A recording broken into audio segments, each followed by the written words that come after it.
तो अब आपका टाइम ज्यादा नहीं लेते हुए मैं सीधा टॉपिक पे आऊंगा, लेकिन उसे समझने से पहले मैं आपको एसएमई आईपीओ है क्या इसके बारे में आप कितना जानते हैं ये जानना चाहूंगा। तो कोई मुझे बता सकता है कि आईपीओ क्या है या एसएमई आईपीओ क्या है? आईपीओ होगा इनिशियल पब्लिक ऑफरिंग। बहुत बढ़िया। आमतौर पे जब कंपनी इतनी बड़ी हो जाती है कि नॉर्मल लोग पैसा नहीं दे पाते हैं, वेंचर कैपिटल पैसा नहीं दे पाते, तो वैसे इन्वेस्टर्स को पैसा बढ़ा के देने के लिए और अपनी कंपनी के और फंड उठाने के लिए इसमें से अपनी जो प्रेजेंटेशन है स्टोरी के माध्यम से आपके सामने रखना चाहता हूँ। दोस्तों चार दोस्त थे, चार लोगों को एक बार चार लोगों को इकट्ठा किया गया, जो कि एक एडवोकेट थे, एक डॉक्टर थे और एक बिजनेसमैन थे और एक बिजनेस टाइकून थे। बिजनेसमैन और बिजनेस टाइकून में क्या अंतर है? बिजनेस यानी कि नॉर्मल बिजनेस और टाइकून में जिसकी ऑलरेडी फैक्ट्री और अब वो जो है एक लेवल पे पहुंच चुके हैं। उनसे पूछा गया कि आप ओडी कब तक खरीद लेंगे? तो जो एडवोकेट थे उसने कहा कि मैंने अभी प्रैक्टिस स्टार्ट करी है, अभी तो मैं कभी हाई कोर्ट की प्रैक्टिस स्टार्ट करूंगा, हो सकता है 15-20 साल बाद मैं जो है एक ओडी खरीद पाऊं। फिर दूसरा यही क्वेश्चन डॉक्टर से कहा गया। डॉक्टर ने कहा कि मैंने एमडी करूंगा, फिर पीएम करूंगा और जब जाके मैं कभी ओडी खरीद पाऊंगा, हो सकता है मुझे भी 10-12 साल लग सकते। बिजनेसमैन से बात की गई कि आप कब तक खरीद पाएंगे? तो उसने कहा अभी तो बिजनेस मेरा पता नहीं, क्योंकि जो बिजनेसमैन है नॉर्मली वो आगे क्यों नहीं बढ़ पाता? क्योंकि कंफ्यूजन रहता है, उनके मन में कंफ्यूजन, द्वंद, डर, ऐसे पता नहीं बिजनेस चलेगा आगे क्या सिस्टम रहेगा, हो सकता है गवर्नमेंट की पॉलिसी पता नहीं मैं खरीद पाऊंगा नहीं खरीद पाऊंगा। लेकिन जो बिजनेसमैन है, जो टाइकून से पूछा कि आप ओडी कब खरीद पाएंगे? उसने कहा जब 7-8 साल में मैं शायद ओडी खरीद पाऊंगा। तो सब बड़े आश्चर्य करते थे, क्योंकि उनकी ऑलरेडी फैक्ट्रियां चल रही हैं, बिजनेस टाइकून के नाम से जाने जाते हैं, उसके बाद भी वो कहते हैं 7-8 साल लगेंगे, क्या मतलब? उसने कहा कि मैं उनसे पूछा गया इस बारे में कि आप 7-8 साल को लेंगे, आपके पास तो आज भी पैसा है। कहते नहीं, ओडी कंपनी को खरीदने के लिए अभी मेरे पास कैपिटल नहीं है, ओडी कंपनी को खरीदने के लिए मुझे थोड़ा 7-8 साल लग ही जाएंगे।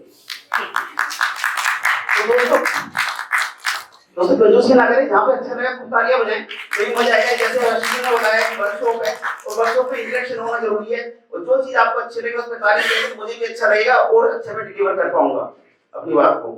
तो दोस्तों जब भी हम कोई भी बिजनेस की बात करते हैं तो बिजनेस का मतलब ये है कि हमारे ड्रीम्स क्या है, हमने क्या सोचा हुआ इस बिजनेस को ले जाने के लिए, हमारी स्टैंडर्ड क्या है, क्या हमें बिजनेसमैन बनना है या बिजनेस टाइकून बनना है। अगर हमारा सपना ये है कि हमें अपने बिजनेस को एक ऐसे लेवल पे ले जाना चाहते हैं, जहां पर एक लेवल पे ले जाना चाहते हैं, तो हमें आईपीओ के बारे में भी सोचना पड़ेगा, नहीं तो बिजनेस तो चल ही रहे हैं। ठीक है, तो दोस्तों इसी स्टोरी के साथ हम आज की प्रेजेंटेशन स्टार्ट करते हैं। और मुझे पूरी उम्मीद है कि जहां पे इस हॉल में जितने भी लोग बैठे हुए हैं अपने बिजनेस को, क्योंकि आज आप इस सेमिनार को अटेंड करने आए हैं, तो ये तो कंफर्म है कि आप अपने बिजनेस को एक लेवल पे, आप भी बिजनेस टाइकून बनना चाहते हैं। तो इसलिए आप सभी लोगों के लिए एक बार तालियां। दोस्तों मेरी जैसे बताया आशीष जी ने इतना अच्छा वार्म वेलकम किया, मेरी जो प्रेजेंटेशन है वैसे टेक्निकली जो चार्टर्ड अकाउंटेंट इंस्टीट्यूट में भी होती है, जितने इंडस्ट्रियल एसोसिएशन है वहां पे होती है, तो हम टेक्निकल लैंग्वेज में नहीं जा रहे हैं। तो आपकी जो भी हमारी वो होगी बिल्कुल आम सिंपल लैंग्वेज में होगी, जिससे कि आप लोगों को मैं ज्यादा अच्छी तरह से कन्वे कर पाऊं। मैं आपसे पूछना चाहता हूं कि अगर कोई बिजनेस स्टार्ट करते हैं तो क्या सोर्स ऑफ फंड क्या हो सकते हैं? खुद का पैसा। Very good, own capital. और बताइए सर। दोस्तों से बोरोड कैपिटल, यानी कि बिल्कुल सोच हमारी बिल्कुल सही है। सेकंड हमारा होता है कि हम रिलेटिव या जो फ्रेंड्स हैं उनके पास जाते हैं कि भाई थोड़ा सा पैसे दो मुझे अपना बिजनेस चलाना है। और इसके बाद क्या हो सकता है? सर गोल्ड पे लोन लेना, बैंक से लोन लेना, बिल्कुल बैंक फाइनेंस, गोल्ड से लोन लेना। जो गोल्ड से लोन लेते हैं वो भी एक तरह से एनबीएफसी या बैंक ही होते हैं। और क्या हो सकता है जी?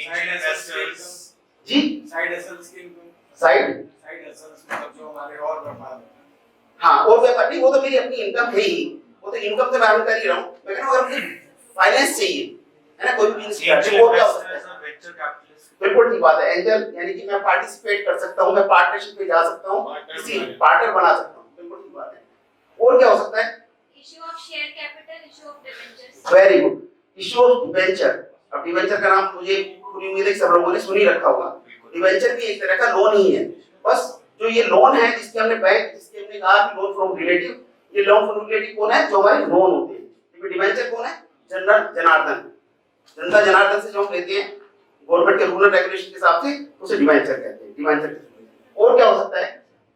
जैसा अभी आपने बताया कि पार्टनर के जो वेंचर कैपिटलिस्ट से ले सकते हैं, यानी पार्टनरशिप किसी के साथ करके भी हम फाइनेंस ले सकते हैं। और कौन सा सोर्स हो सकता है? इसके अलावा कोई सोर्स हो सकता है? क्योंकि यही क्वेश्चन, यही वाला जो नेक्स्ट है जो सोर्स ऑफ फाइनेंस है, मुझे उम्मीद है कि इसी को मैं बताना चाहता हूँ।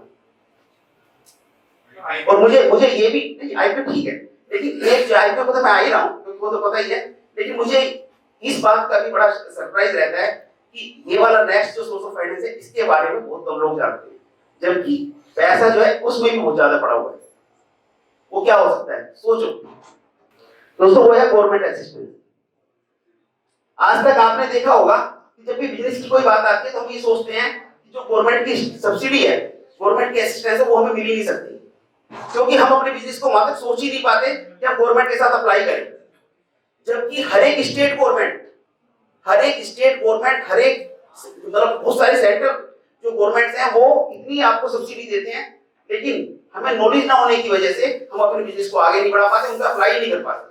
हम सोचते हैं इसमें तो बड़ी दिक्कत होगी, लेकिन अगर आप राइट पर्सन तक जाए, राइट सोच के साथ जाएं और थोड़ा सा स्टडी करें उस चीज के लिए, तो आपको ये गवर्नमेंट सब्सिडी भी मिल जाएगी। आपके यहाँ पे कोई ऐसा है जिसने कभी गवर्नमेंट असिस्टेंस ली हो अपने बिजनेस को चलाने के लिए? मेरे साथ जो है मेरे दोस्त, मेरे भाई ऋषि सिंघल जी हैं, और मुझे बड़ा गर्व है कि और मुझे बड़ी खुशी भी है कि वहाँ सेमिनार में आए, और वो भी गुड़गांव से है। और दोस्तों मैं बता दूं कि 100 करोड़ की कंपनी इनकी है। एक बार निश्चित चीज खड़े हो जाएंगे प्लीज। थैंक यू ऋषि सिंघल जी। और इनका जो प्रोडक्ट है, हम यहाँ पे जो भी सब बैठे हुए सब यूज कर रहे हैं इस टाइम, क्योंकि जो वाटर है, पानी जो आप पी रहे हैं, इनका जो मटेरियल बनता है इस बोतल का, वो ये बनाते हैं। तो थैंक यू निश्चित जी, थैंक यू सो मच। तो गवर्नमेंट की सब्सिडी देखो, हम सब इतने सारे लोग बैठे हुए हैं, और ये कोई क्राइटेरिया नहीं, छोटे से लेके बड़ा बिजनेस भी इसमें आपको गवर्नमेंट असिस्टेंट और सब्सिडी मिलती है। ठीक है, चलो वो भी एक सोर्स ऑफ फाइनेंस है। उसके लिए कभी मैं अपने दोस्त जो हमारे आशीष जी उनसे कहूंगा कि इसी मंच पर कभी हम स्पेशल एक्सक्लूसिव जो है कोई सेमिनार रखेंगे गवर्नमेंट असिस्टेंट के लिए। ठीक है, अब लास्ट जो इसका आज का टॉपिक है आज है शेयर कैपिटल। हम बात करते हैं शेयर कैपिटल की। शेयर कैपिटल यानी कि अगर हम अपनी कंपनी के जो ओनर, जो हमारी कंपनी की जो कैपिटल है, उसको छोटे छोटे भाग में बांटकर हम शेयर कैपिटल के माध्यम से सोर्स ऑफ फाइनेंस जनरेट कर सकते हैं। अब शेयर कैपिटल की अगर बात आती है तो शेयर कैपिटल किसके नाम में हो सकती है? शेयर कैपिटल कैसे हो सकती है? एक तो मेरी अपनी ओन कैपिटल जो मैं बिजनेस में लगाना चाहता हूं, या मैं पब्लिक से यानी कि आईपीओ के थ्रू भी शेयर कैपिटल ले सकता हूं। आज का जो टॉपिक है वो हम सिर्फ आईपीओ के बारे में बात कर रहे हैं, यानी कि ये जो पहले सोर्स ऑफ फाइनेंस है जो हमने बात करी है, ये आज का टॉपिक नहीं है, इसके बारे में हम कभी बात करेंगे। आज हम सिर्फ शेयर कैपिटल के बारे में बात करेंगे।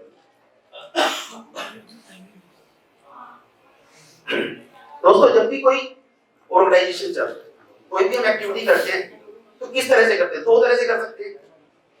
एक तो हो सकता है सोशल एक्टिविटी, कर सकते हैं सोशल एक्टिविटी, या हम कमर्शियल एक्टिविटी करते हैं। सोशल एक्टिविटी और कमर्शियल एक्टिविटी में क्या अंतर है? सोशल एक्टिविटी और कमर्शियल एक्टिविटी में क्या अंतर है? जैसे एजुकेशन, गवर्नमेंट के पास जाते हैं, स्कूल्स में जाते हैं, हॉस्पिटल में वहां तो कुछ पैसे जरूर देते हैं, अगर हम वहां पे स्कूल में भी जाते हैं तो उसमें कुछ पैसे जरूर देते हैं, लेकिन क्या वो सोशल एक्टिविटी है या वो कमर्शियल एक्टिविटी है? हम एजुकेशन लेने जाते हैं तो एजुकेशन लेने के लिए जो हमने पैसा दिया वो कमर्शियल एक्टिविटी है या सोशल एक्टिविटी है? प्राइवेट स्कूल में कमर्शियल है, गवर्नमेंट स्कूल में सोशल। बहुत बढ़िया। देखो ये ना सब चीजें मिथ्यास है। मिथ्यास क्यों है? क्योंकि आज का स्ट्रक्चर कुछ इस तरह का हो गया है, जो एजुकेशन को डिस्ट्रीब्यूट किया हमारे कॉन्स्टिट्यूशन में, एजुकेशन सबका राइट है। जो एजुकेशन स्कूल्स बने हुए हैं वो सारी नॉन प्रॉफिट ऑर्गेनाइजेशन है, वो कभी ऐसा नहीं कह सकते कि हमें प्रॉफिट कमाने के लिए स्कूल लगा रहे हैं। वो इंटरनल क्या करते हैं, लेकिन बेसिकली जो भी आपकी फीस होती है, चाहे वो कॉलेज है चाहे स्कूल्स हैं, उनको कभी अलाउ नहीं किया जा सकता कि वो बिजनेस करें, वो प्रॉफिट पैसे इसलिए लें कि आपको एजुकेशन के लिए प्रॉफिट कमाएं, एजुकेशन से प्रॉफिट कमाएं, उनका अप्रूवल ही नहीं मिलेगी। तो दो तरह की एक्टिविटी होती है, एक होती है कमर्शियल एक्टिविटी, एक होती है सोशल। जब हमारा जो ऑब्जेक्ट है किसी एक्टिविटी का या एंटरप्रेन्योरशिप का या बिजनेस का, वो पर्पस है कि जब हम समाज के लिए कार्य करें, सोशल समाज के लिए काम करें, तो उसे कहते हैं हम सोशल एक्टिविटी। और दूसरा कौन सा हो सकता है, जब हम प्रॉफिट मोटिव के लिए काम करें। जब हम प्रॉफिट मोटिव के लिए काम करें तो हमारी जो एक्टिविटी है उसे कहते हैं कमर्शियल एक्टिविटी। आज हम अगेन सोशल एक्टिविटी में बात नहीं कर रहे, लेकिन एसएमई की बात कर रहे हैं और स्टॉक एक्सचेंज की बात करेंगे अभी हम। तो दोस्तों स्टॉक एक्सचेंज धीरे धीरे इतना ज्यादा पॉपुलर ये जो कॉन्सेप्ट होता जा रहा है, इवन गवर्नमेंट ने सोशल ऑर्गेनाइजेशन के लिए भी स्टॉक एसएसई करके एक सिस्टम बनाया अभी 1 साल पहले कि हम स्टॉक एक्सचेंज जो भी सोशल एंटरप्राइज है उनको भी लिस्टेड कराएंगे स्टॉक एक्सचेंज सोशल एंटरप्राइज। अभी कैसे होगा उसके बारे में बात करें, लेकिन आज हम सिर्फ जो बात कर रहे हैं वो कमर्शियल एंटरप्राइज के एसएमई आईपीओ की बात करेंगे। और दोस्तों जो कमर्शियल एंटरप्राइजेस हैं उसका फॉर्म, यानी कमर्शियल में कोई एक्टिविटी करनी है तो किस तरह से कर सकते हैं, कैसे करेंगे, कौन कौन से फॉर्म ऑफ ऑर्गेनाइजेशन हो सकते हैं जिसमें हम अपनी एक्टिविटी कर सकते हैं।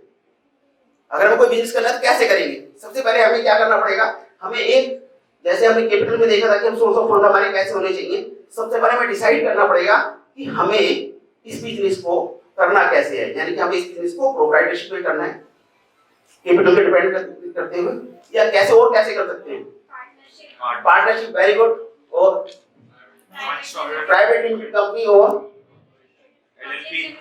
पब्लिक लिमिटेड कंपनी, कंपनी का मतलब हो गया, और बताइए, एलएलपी हो गया, पार्टनरशिप, एलएलपी, और कुछ टेक्निकल चीजें हैं जैसे एओपी, बीओआई वगैरह।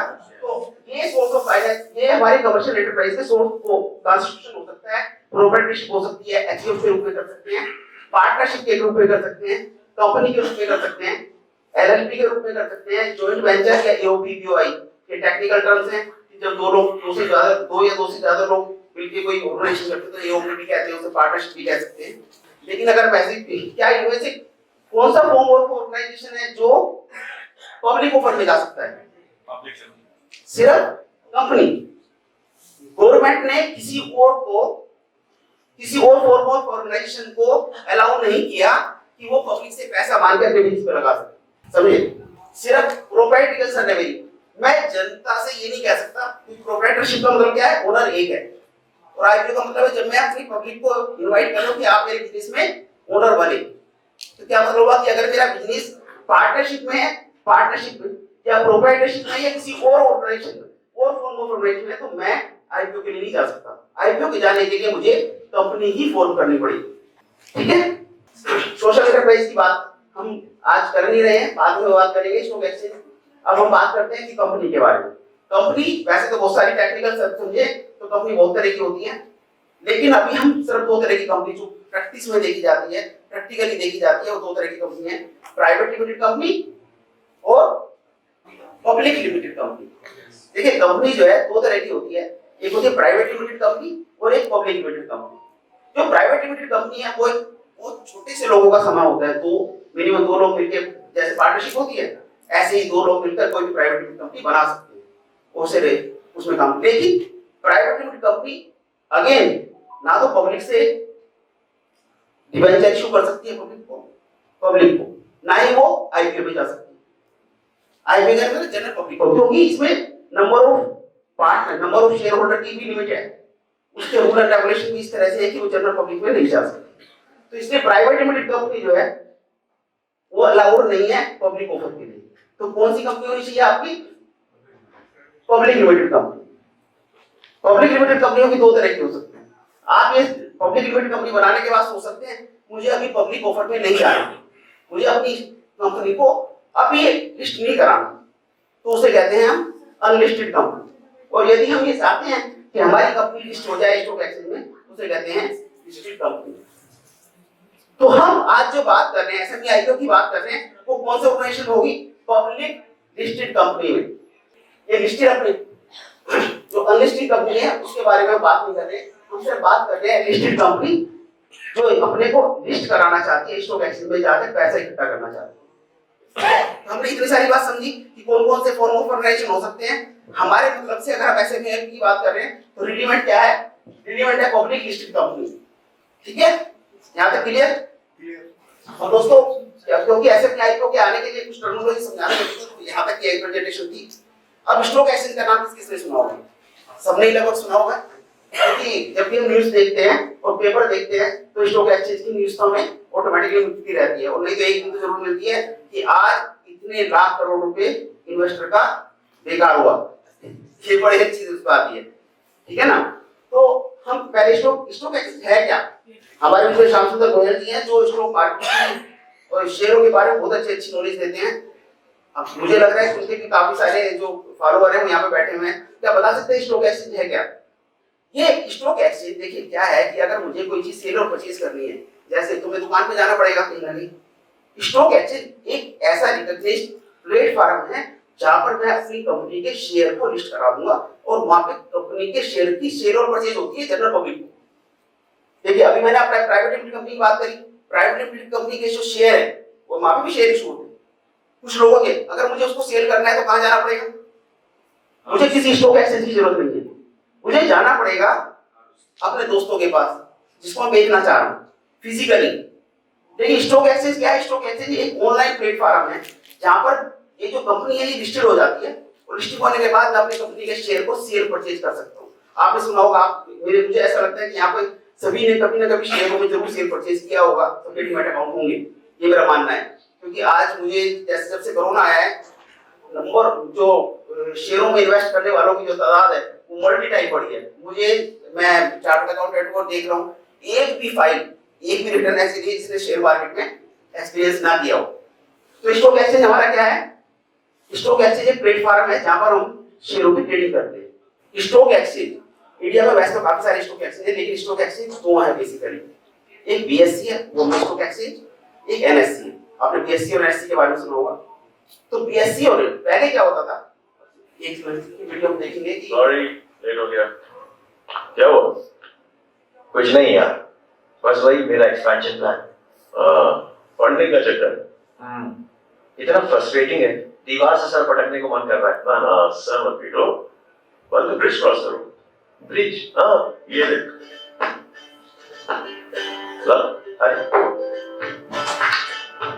ये ब्रिज तुम्हें जोड़ता है इंटरेस्टेड इन्वेस्टर्स से, फंडिंग मिलती है, यानी ज्यादा आउटलेट्स, ज्यादा कस्टमर्स। इंटरेस्टिंग। और एग्जैक्टली क्या है ये ब्रिज? एक स्टॉक एक्सचेंज सिर्फ तुम्हारी जैसी कंपनियों के लिए। बस लिस्ट हो जाओ और अपना बिजनेस एक्सपैंड करो। सच में? हाँ, तो फिर लिस्ट कर लो। और क्या, शुभकामनाएं देंगे सर। चल हाँ। मेरे को लगता है कि आप स्टॉक एक्सचेंज का मतलब समझ में आ गया होगा कि अपने बिजनेस की जो अभी लिस्टिंग हम कराते हैं वो एक प्लेटफॉर्म है, उसे स्टॉक एक्सचेंज कहते हैं, जिसमें हम अपने शेयर की सेल परचेज आसानी से कर सकते हैं विदाउट सेलर और बायर को जाने बिना। जिसको मैं सेल कर रहा हूँ मुझे नहीं पता किसको सेल कर रहा हूँ, क्योंकि वहाँ पे ऑनलाइन सब कुछ होता है, सेलर की आइडेंटिटी का जरूरी नहीं है कि मुझे पता हो। और शेयर जो स्टॉक एक्सचेंज है दोस्तों, वो दो तरह के स्टॉक एक्सचेंज है, एक है बीएससी बॉम्बे स्टॉक एक्सचेंज और एक है NSC national stock exchange. Sir ये दो एक्सचेंज वैसे तो और भी हैं, लेकिन प्रैक्टिकली इन दोनों पे ही बात करने और ज्यादातर जो ट्रांजैक्शंस होती है इन्हीं दो स्टॉक एक्सचेंज में होती है। अब दोस्तों पहले क्या होता था, पहले जो बड़ी-बड़ी कंपनियां होती थी, आपने नाम सुना होगा रिलायंस, टाटा, अडानी, अंबानी, जितनी भी बड़ी-बड़ी कंपनियां होती थी यही अपने शेयरों को लिस्टिंग करा सकती थी और इनको ही आईपीओ में जाने का अधिकार था। क्यों? क्योंकि जो गवर्नमेंट के स्टेंजर्ड नॉर्म्स थे वो इस तरह से थे कि आपकी टर्नओवर 100 करोड़ से ऊपर होनी चाहिए, आपके पास पहले कैपिटल करोड़ में होनी चाहिए, जैसे सपोज से 10 करोड़ से ऊपर की कैपिटल होनी चाहिए, 25 करोड़ से ऊपर की, एनएससी के लिए अलग क्राइटेरिया था। आपके पास ट्रैक रिकॉर्ड होना चाहिए, पास ट्रैक रिकॉर्ड होना चाहिए, प्लस ऐसे जो आईपीओ था उसका खर्चा आपने देखा होगा कितना बड़ा खर्चा आता था, इतने सारे लोग जुड़ते थे, वो करोड़ में खर्चा आता था, इवन मैं कह सकता हूँ 5-10 करोड़ से भी ज्यादा का खर्चा आता था। तो इसलिए जो बड़ी-बड़ी कंपनी थी सिर्फ वही आईपीओ में जाती थी। गवर्नमेंट ने इस बात को समझा कि जो स्मॉल एंड मीडियम एंटरप्राइजेस हैं, जो छोटे बिजनेस हैं, मीडियम लेवल के बिजनेस हैं, उनको भी फाइनेंस की जरूरत है और वो इसकी वजह से या तो बैंक जो अपने सोर्स ऑफ फाइनेंस देखे तो उसके पास जाते, वो भी आसानी से मिल नहीं पाता था क्योंकि उसमें सिक्योरिटी का इशू और बहुत सारे इशू थे। गवर्नमेंट अपनी असिस्टेंट थी, गवर्नमेंट असिस्टेंट के बारे में मैंने बात किया, और गवर्नमेंट ने बहुत सारे इंसेंटिव दिए, लेकिन उसके बाद भी गवर्नमेंट ने समझा कि गवर्नमेंट एसएमई को बढ़ाने के लिए, स्मॉल और मीडियम को बढ़ाने के लिए उन्हें पब्लिक में जाना चाहिए और वहां से पैसे इकट्ठा करके अपने बिजनेस को ऊंचाई पे ले जा सकते हैं। इसीलिए गवर्नमेंट ने अभी 4-5 सालों से एक नया प्रोविजन आए कि जो स्मॉल और मीडियम एंटरप्राइज हैं वो भी आईपीओ के थ्रू अपना पैसा दे सकते हैं। लेकिन जो बड़ी बिजनेस कंपनी है जहां पे लिस्टेड होती है उसका प्लेटफॉर्म बीएससी में ही अलग है, और जो एसएमई आईपीओ वाली कंपनी है उनका प्लेटफॉर्म अलग है। उनकी जो एसएमई आईपीओ वाली कंपनी है उनका नाम है बीएससी में, उसका नाम है बीएससी एसएमई। तो मेन बोर्ड में कौन सी कंपनी होगी? जो बड़ी बड़ी कंपनी है, और इन्होंने उसी प्लेटफॉर्म पे एक दूसरा प्लेटफॉर्म बना दिया जिसका नाम है बीएससी एसएमई। और आपने देखा होगा बहुत सारे गवर्नमेंट, मोदी गवर्नमेंट ने स्टार्टअप की बात की, स्टार्टअप को बड़ा अच्छा उन्होंने दिया। जैसे एसएमई के लिए तो फिर भी आपका ट्रैक रिकॉर्ड होना चाहिए, देखेंगे कि उसमें टेक्निकल क्या क्या चीजें होनी चाहिए, कौन एसएमई आईपीओ ला सकता है। लेकिन स्टार्टअप तो ऐसा है ना कि मैंने आज स्टार्ट किया, क्या मैं आज स्टार्टअप करने के बाद क्या मैं सीधा आईपीओ के लिए जा सकता हूँ? तो गवर्नमेंट ने एक अलग से प्लेटफॉर्म बनाया, उसका नाम था स्टार्टअप प्लेटफॉर्म। बीएससी ने स्टार्टअप प्लेटफॉर्म के नाम से भी एक प्लेटफॉर्म बना दिया। ऐसे ही दूसरा मैंने बताया कि स्टॉक एक्सचेंज, दूसरे का नाम है एनएससी। एनएससी में भी तीन तरह के प्लेटफॉर्म होते हैं, मेन बोर्ड, और जो एसएमई आईपीओ के लिए उसको कहते हैं एसएमई अमर्ज, एनएससी अमर्ज। और तीसरा जो स्टार्टअप के लिए जो प्लेटफॉर्म है वो है अमर्जिंग आईटी। तो अब हमारे जो हम आज किसकी बात कर रहे हैं? स्टार्टअप की बात, यानी कि स्टार्टअप जिसमें कोई कैपिटल ही नहीं होती, जिसमें कोई पास्ट रिकॉर्ड नहीं होता। अगर किसी के पास अच्छा आइडिया है वो स्टार्टअप में रजिस्टर कराकर आज ही पब्लिक ऑफर के लिए जा सकता है। जबकि एसएमई आईपीओ के लिए कुछ कंडीशन ऐसी कि आपका 3 साल का बिजनेस ट्रैक रिकॉर्ड होना चाहिए कि आप किस तरह से प्रॉफिट कमा रहे हैं, क्या कमा रहे हैं। उसके बाद जब हम उसका एलिजिबिलिटी क्राइटेरिया देंगे तो उसकी बात करेंगे। दोस्तों एसएमई आईपीओ, अब एसएमई आईपीओ क्या है? जब हम देखिए, मैंने आपको बताया कि जब बड़ी कंपनियां, बड़ी कंपनी से मतलब जो पहले जो क्राइटेरिया हुआ करता था, जो मेन बोर्ड पे लिस्टेड होती हैं उसे कहते हैं आईपीओ। और जब स्मॉल एंड मीडियम एंटरप्राइजेस अपने को लिस्टिंग कराना चाहती है तो उसे कहते हैं एसएमई आईपीओ। और दोनों के रूल रेगुलेशन में, दोनों की लिस्टिंग कराने के खर्चे में, दोनों की नॉर्म्स में बहुत ज्यादा अंतर है। अगर हम एक स्मॉल एंड मीडियम एंटरप्राइज को समझें और उससे कहीं कि आप आईपीओ में जाओ तो उसके खर्चे, उसके जो रूल कंप्लायंसेस हैं वो इतने ज्यादा हो जाएंगे कि ऐसा लगेगा कि शायद हमें नहीं जाना चाहिए। इसलिए इसकी जरूरत पड़ी एसएमई आईपीओ की, क्योंकि इसके जो स्ट्रिक्ट नॉर्म्स हैं, इसकी जो नॉर्म्स हैं बहुत ही इजी। नाम क्या था तुम्हारा? ध्यान नहीं है और रहेगा गुरुकांत देसाई। अरे चलना कौन चाहता, मैं तो दौड़ना चाहता हूँ, मुझे गोद में लेके दौड़ रहा हूँ, हिलना मत, गिर जाएगा। पैसे कहाँ से आएंगे? हाँ, कॉन्ट्रैक्टर है क्या तू? बैंक वाले तुझे पैसा दे देंगे? अरे कॉन्ट्रैक्टर को मारो गोली और बैंक की ऐसी की तैसी। हम जनता के पास जाएंगे और फैक्ट्री खोलेंगे। 10 रुपए दो और फैक्ट्री के मालिक बन जाओ। पब्लिक इशू, फैक्ट्री कमाएगी ना तो हम भी कमाएंगे। तो देखा दोस्तों, ये जो कॉन्सेप्ट था कि पब्लिक इशू में जाना, पब्लिक इशू मतलब छोटे छोटे अपनी कंपनी, उसमें क्या था कि 10 रुपए में शेयर खरीदो, यानी 10 रुपए में कंपनी का मालिक बनो। कितना इसी कॉन्सेप्ट के साथ हम एसएमई आईपीओ गवर्नमेंट लाई थी और उसी की हम उसके बारे में बात करेंगे। तो हम जैसे प्लेटफॉर्म की बात कर रहे हैं, अब एसएमई आईपीओ के लिए सिर्फ 2 प्लेटफॉर्म होंगे। कौन से? एनएससी, बीएससी में कौन सा होगा? बीएससी एसएमई प्लेटफॉर्म, और एनएससी में कौन सा होगा? NSC emerged. यानी कि इन दोनों पे आपको लिस्टिंग करा, दोनों पे भी लिस्टिंग करा सकते हैं, एक पे भी लिस्टिंग करा सकते हैं, ये आपकी चॉइस है। इसके बेनिफिट्स क्या है वो एक अलग बात है, लेकिन उसको हम बाद में देखेंगे। लेकिन अभी हम हमारे पास 2 प्लेटफॉर्म है, अगर एसएमई आईपीओ के साथ जाना चाहते हैं तो बीएससी में लिस्टिंग कराएंगे या उसकी एनएससी में लिस्टिंग कराएंगे। अब दोस्तों हमने एनएससी एसएमई आईपीओ की बात करी, लेकिन सबसे पहले हमें इसमें जो है समझना पड़ेगा कि हमें क्या क्या बेनिफिट हो सकते हैं। क्योंकि अगर हम किसी चीज के बेनिफिट समझ लें कि अगर हम एसएमई आईपीओ में जाते हैं क्या क्या बेनिफिट है, तो हमें ये टॉपिक और अच्छा लगने लगेगा और हमें पता लग जाएगा कि हमें हमारा बिजनेस कैसे इसमें आगे बढ़ सकता है, हम कैसे बिजनेस को आगे बढ़ा सकते हैं। तो दोस्तों सबसे पहले कुछ बेनिफिट तो ऐसे होंगे जो आप हम सब लोगों को पता ही होंगे। आप बताओ, अगर बता सकते हैं कि एसएमई आईपीओ में जाने के क्या बेनिफिट हो सकते हैं? अगर हम पब्लिक से पैसा लेके अगर हम अपने बिजनेस में लगा रहे हैं तो क्या बेनिफिट हो सकते हैं? बिना इंटरेस्ट के पैसा रेज कर पाएंगे। बहुत बढ़िया, आप एक बार क्लैपिंग हो जाए। बिना इंटरेस्ट के पैसा मिल रहा है। देखो, जो भी हम शेयर्स लेते हैं, क्या उस पे किसी भी कंपनी के शेयर लगा देते हैं, सपोज रिलायंस में हमने पैसा लगाया, क्या हमें उस पे कोई रिलायंस वाले को कोई इंटरेस्ट देना पड़ता है? क्या कंपलसरी है कि क्या उस पर डिविडेंड दे वो? अगर हम पैसा लगवा रहे हैं तो हमें बदले में क्या देना है? कंपनी को क्या देना है बदले में? प्रॉफिट देना है। क्या कंपलसरी देना है? कोई कंपलसरी। आपने जितने भी लोगों ने शेयर लिए होंगे, आपने देखा कभी उसका प्रॉफिट जो डिविडेंड आ जाता है, कभी उसका डिविडेंड नहीं आता। यानी कोई ऐसी स्टिपुलेशन गवर्नमेंट ने नहीं रखी कि आपका पैसा एक बार बिजनेस में आ जाए कि आपको उसका प्रॉफिट देना ही देना है। आपका बिजनेस प्रॉफिट होने के बाद भी आप जो बोर्ड ऑफ डायरेक्टर्स हैं, जो मेजॉरिटी शेयरहोल्डर, वो डिसाइड करेंगे कि इस पैसे को हम इसमें फ्लो बैक करें या इसको डिविडेंड के रूप में दे दें। लेकिन किसी कंपनी का शेयर ऊंचा हो जाता है, किसी कंपनी का शेयर नीचे रहता है, ऐसा क्यों होता है? आप देखो, जैसे मान लो सपोज मैं किसी शेयर की बात करूं, रिलायंस कैपिटल की बात करूं, शायद वो 3000 रुपए है, 100 रुपए का शेयर, 3000 रुपए का शेयर। ऐसे बहुत सारे शेयर हैं जिनकी वैल्यू, जो फेस वैल्यू है, वो 100-200 रुपए में आए होंगे, 400 रुपए में आए होंगे, और आज वो मल्टी टाइम्स। ऐसा क्यों है? डिमांड क्यों बढ़ रही है उसकी? वैल्यूएशन एक फैक्टर हो सकता है, वैल्यूएशन। और दूसरा फैक्टर क्या हो सकता है? डिविडेंड। अगर एक हमने जो पैसा लगाया उसको बार-बार डिविडेंड हमें कंपनी दे रही है, तो कितना अच्छा हो सकता है। मतलब आप समझिए ना कि अगर मुझे किसी कंपनी में पैसा लगाना है तो मैं किस कंपनी में जाऊंगा?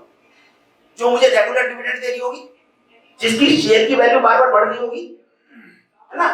वैल्यू कब बढ़ेगी? जब कंपनी अच्छी इनकम आपको देगी। और यही उस जो अभी हमने वीडियो देखा, यही कि फैक्ट्री कमाएगी तो हम भी कमाएंगे। अगर इस सोच के साथ हम आईपीओ चलाते हैं कि मुझे अपने इन्वेस्टर को अपने शेयर में से कुछ देना है, जिससे कि मैं आगे मार्केट में मेरी रेपुटेशन बन जाए और मैं आगे फिर कोई भी अमाउंट ला के अगर आईपीओ तो प्रीमियम पे लाऊंगा। आज में हो सकता है फेस वैल्यू पे लाऊं, 10 रुपए का शेयर 10 रुपए में दूंगा, क्योंकि आपको मार्केट में अपनी प्रेजेंस बढ़ानी है। लेकिन एक टाइम ऐसा आएगा कि जब जैसे ही आपका नाम आएगा, प्रीमियम पे आपको शेयर इशू कर पाओगे। देखिए, सबसे बेस्ट जो हमने सोर्स ऑफ फाइनेंस देखे, सोर्स ऑफ फाइनेंस जितने भी थे जो हमने यहाँ पर डिस्कशन किए, उनकी एक लिमिट है। बैंक के लोन की लिमिट है, बैंक भी एक आपको अपना रिस्क देखते हुए एक सर्टेन परसेंटेज तक ही आपको जो लोन दे सकता है, उसके बाद लोन नहीं देगा और उसके बाद उसको इंटरेस्ट देना पड़ता है। जैसे इस दोस्त ने बताया कि इंटरेस्ट फ्री लोन आपको मिल सकता है। तो सबसे जो हमारे लिए इजी है, इजी हम अपनी जो कैपिटल है, ये इजी एक्सेस हमें कैपिटल का मिल जाता है आईपीओ की। दूसरा है no income tax on share premium, OFM. देखिए दोस्तों, हमने कंपनी की बात की और कंपनी में हमने बात की दो तरह की कंपनी की, प्राइवेट लिमिटेड की और पब्लिक लिमिटेड कंपनी। और हमने शेयरों की बात की, लिस्टेड शेयर भी हो सकते हैं और अनलिस्टेड शेयर भी हो सकते हैं। दोस्तों, इनकम टैक्स के बारे में बताना चाहूंगा कि अगर कोई कंपनी अनलिस्टेड है और वो अपने शेयर्स को बेचना चाहती है, तो वो उसे केवल फेयर मार्केट वैल्यू पे बेच सकती है। फेयर मार्केट के वैल्यू मतलब क्या हुआ कि जो नॉर्मली उस बिजनेस के लिए उसकी वैल्यू निकल के आती है। यानी कि मैं अपने दोस्त को अगर उसे ज्यादा पे बेचता हूँ, सपोज मेरी कंपनी की वैल्यूएशन यानी कि मेरा कोई शेयर 10 रुपए का है और मैं ये चाहूँ कि मैं अपने दोस्त से पैसे ले लूँ बेचने के बाद और मैं इसे 20 रुपए में बेच दूँ, तो 10 रुपए को मुझे टैक्स देना पड़ेगा, क्योंकि मैं क्या कर रहा हूँ, जो मेरी कंपनी की जो शेयर है उसको ज्यादा प्रीमियम पे दे रहा हूँ और वो मेरी शेयर लिस्टेड नहीं है किसी कंपनी स्टॉक एक्सचेंज में। तो जो मैं एक्सेस पैसा लूंगा अपने वैल्यू में, जो शेयर की वैल्यू आ रही होगी उस पे ज्यादा पे मुझे जो भी टैक्स रेट होगा, अगर वो उस पे मुझे 30% जैसे स्लैब रेट के हिसाब से जो भी टैक्स पड़ता है मुझे टैक्स देना पड़ेगा। लेकिन अगर आपका शेयर लिस्टेड है तो आपको कोई कितना ही प्रीमियम आप ले रहे हैं तो उस पे आपको टैक्स नहीं देना। यानी कंपनी अगर एक बार प्रीमियम पे भी देती है आपको शेयर, तो कंपनी को कोई टैक्स नहीं देगी, टैक्स लेना नहीं। नेक्स्ट है interest free and non refundable. क्या ये जो हम आईपीओ के थ्रू पैसा लाते हैं, क्या कंपनी को ऑब्लिगेशन है कि कैसे वापस करेगा भी? क्या कोई है? जी प्लीज सर, एक छोटा सा सवाल था। बिल्कुल सर, जैसे अगर हम एंजल इन्वेस्टर्स के थ्रू अगर फंड रेज करते हैं, जैसे मेरी कंपनी ने रेज करा था, जी, तो उसमें तो हमने कोई टैक्सेशन, क्योंकि हमने काफी हेवी प्रीमियम पे वो करा था, तो बिल्कुल दोस्त ऐसा है ना, जैसे आपने जो भी आपके चार्टर्ड अकाउंटेंट जो भी कंसल्टेंट हैं, उन्होंने इस चीज को टेक केयर किया होगा, वो जो कंपनी की वैल्यूएशन के हिसाब से उन्होंने प्रीमियम चार्ज किया होगा। ठीक है, कंपनी की वैल्यूएशन कैसे निकाली है उसके लिए अलग-अलग मेथड्स हैं। तो वो एक वो फैक्ट टू फैक्ट केस है कि आपके प्रीमियम पे आपने कितना ज्यादा लिया है या नहीं लिया है, उसकी वैल्यूएशन कितनी आ रही है, तो वो तो हम 1 to 1 टीम में कर सकते हैं, है ना? फैक्ट थोड़ा दिमाग में है। बिल्कुल। क्या हमें जो हमें आईपीओ के थ्रू पैसे मिल रहा है, क्या हमें कभी वो वापस करना है? हाँ प्लीज, वेरी गुड। जब हमें कंपनी क्लोज करनी है, जब भी पैसा वापस करना है। अच्छा, कंपनी में अगर लॉस हो जाए, सपोज मेरी शेयर कैपिटल जो है सपोज 5 लाख रुपए, 5 करोड़ रुपए की कैपिटल है और मेरा लॉस हो जाए 10 करोड़ का, ऐसा हो सकता है? हो सकता है। तो शेयर होल्डर को क्या पैसे देना पड़ेगा उसका? तो कंपनी हम कहते हैं लिमिटेड कंपनी, प्राइवेट लिमिटेड या पब्लिक लिमिटेड। लिमिटेड वर्ड का मतलब क्या है? लिमिटेड का मतलब है कि आपका रिस्क लिमिटेड है, यानी कि जो पैसा आपने कंपनी में लगाया उसके अलावा आपको और कोई पैसा नहीं देना। जबकि पार्टनरशिप, प्रोप्राइटरशिप और जो फॉर्म ऑफ ऑर्गेनाइजेशन है आपकी, उसमें क्या होगा कि अगर आपका बिजनेस में लॉस हो जाता है तो आपकी पर्सनल एसेट्स भी उस लॉस को पूरा करने के लिए गवर्नमेंट ले सकती है।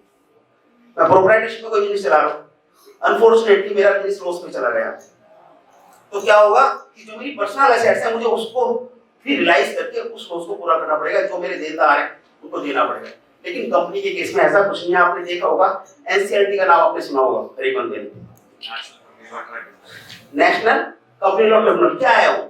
नेशनल कंपनी लॉ ट्रिब्यूनल ये है कि अगर कंपनी लॉस में चली जाती है तो आप वहां पे अपना केस फाइल करें, कंपनी उसको इंसॉल्वेंट घोषित करेगी या जो भी करेगी उसका मैनेजमेंट चेंज करेगी, और जो उसका नेट रिलाइजेबल हो सकता है, आपने सपोज उसके डेटर हैं, उसके क्रेडिटर हैं, उसके जो शेयर होल्डर हैं, जो रिलाइज वैल्यू होगी सबको बराबर बराबर लो के हिसाब से उसको बांट देगी। लॉस उन्हीं का रहेगा जिसका जो स्टेक होल्डर है। क्रेडिटर है तो क्रेडिटर का लॉस है, बैंक है तो बैंक का लॉस है, शेयर होल्डर है तो शेयर होल्डर का लॉस है। तो इसमें नॉन रिफंडेबल इंटरेस्ट फ्री आपको जो पैसा मिल सकता है, ये सिर्फ इसी फॉर्म ऑफ ऑपरेशन में मिल सकता है। ठीक है, नेक्स्ट है एनहांस विजिबिलिटी।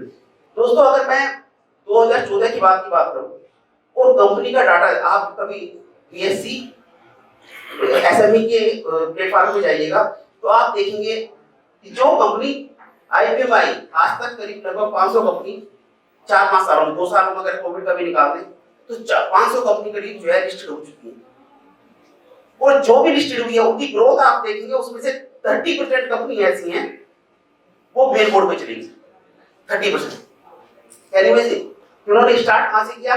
10-15 करोड़ आईपीओ से, कोई 5 करोड़ का लाया, कोई 7 करोड़ का लाया, कोई 10 करोड़ का लाया, कोई 20 करोड़ का लाया, और आज वो जबकि मेन बोर्ड में जाने के लिए कम से कम कैपिटल 25 करोड़ से ज्यादा होनी चाहिए आपकी कंपनी।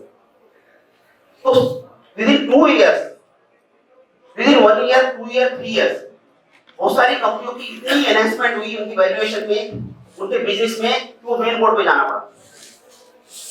तो क्यों? इसका बेसिक रीजन क्या है कि जब भी कंपनी एसएमई आईपीओ में जाती है, देखिए अभी आपका बिजनेस है, कितने लोग जान रहे हैं उस बिजनेस को? कितने लोग जान रहे हैं? जिनसे आप ट्रेडिंग कर रहे हैं। लेकिन जब आप एक बार ऐसे प्लेटफॉर्म पे, बीएससी के प्लेटफॉर्म पे चले जाते हो, इंटरनेशनल लेवल पे आपकी कंपनी को वॉच करना शुरू कर दिया जाता है।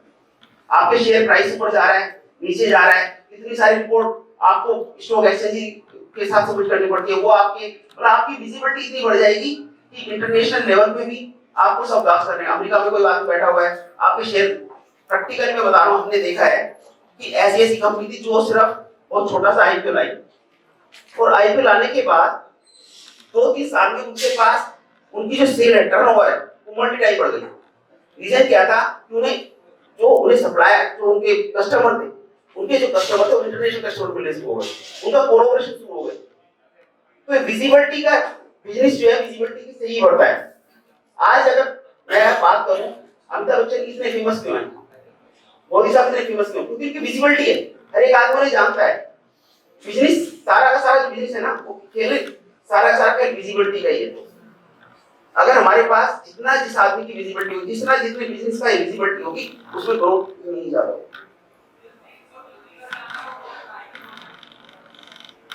जैसे ही आप बीएससी एनएससी पे जाते हैं, स्टॉक लिस्टिंग के लिए जाते हैं, तो आपकी ट्रस्टवर्दीनेस कितनी बढ़ जाती है।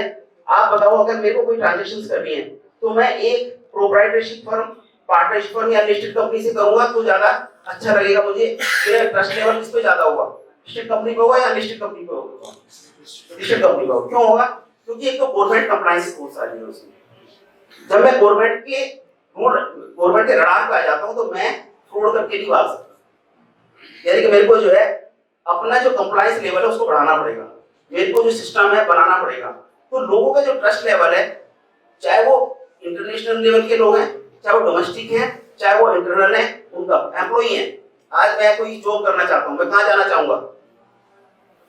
कहां जाना चाहूंगा? मैं लिस्टेड कंपनी में। अगर मेरी जॉब लगती है तो मैं कहता हूं लिस्टेड कंपनी में मेरी जॉब लगती है, क्योंकि वहां पे सिस्टम है, वहां पे वन मैन शो नहीं है, वन मैन और टू मैन शो। तो मेरे को जो मेरी ट्रस्टवर्दीनेस है, मेरे को जो as an employee, as a की मैनेजर पर्सन, मुझे उसमें अच्छे लोग कहां मिलेंगे आपको? क्योंकि जब आपकी कंपनी लिस्ट हो जाती है तो एम्प्लॉय भी उन्हीं अच्छे लोग जो हैं की मैनेजर पर्सन की वही जाना चाहते हैं जो लिस्टेड कंपनी है। वो लोग भी कंपनी में नहीं जाना चाहते क्योंकि उन्हें पता है कि वहां पे रिस्क निकालने का रिस्क ज्यादा होता है, वहां पे मेरी जो एक्सपीरियंस जो ग्रोथ है वो कम होगी as compare to encourage growth of SME. देखो दोस्तों, जब हम एक बार लिस्टिंग हो जाती है हमारी तो सेल्फ मोटिवेशन हमें मिलता है। सेल्फ मोटिवेशन कैसे?